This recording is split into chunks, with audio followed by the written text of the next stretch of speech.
Nagpaalala ang Cagayan Valley Disaster Risk Reduction and Management Council sa publiko, lalo na sa mga residente sa paligid ng isla ng Dalupiri, sa Calayan at bahagi ng Santa Ana, hinggil sa posibilidad ng pagbagsak ng debris mula sa rocket launching ng China.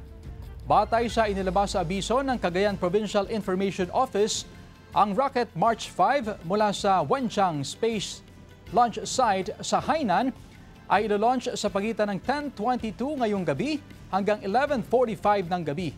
Pinaiiwas muna na pumalaot ang mga mangingisda sa mga nasabing lugar na maaaring maapektuhan ng pagbagsak ng mga debris.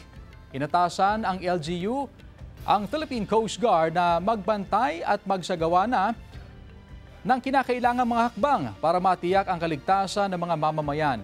Paalala ng mga otoridad na kung makakita ng mga kahina-hinalang palutang-lutang na debris mula sa dagat na galing sa rocket ay iwasang lapitan o hawakan ito. Sa halip, agad itong ipaalam sa mga otoridad upang makaiwas sa anumang panganib.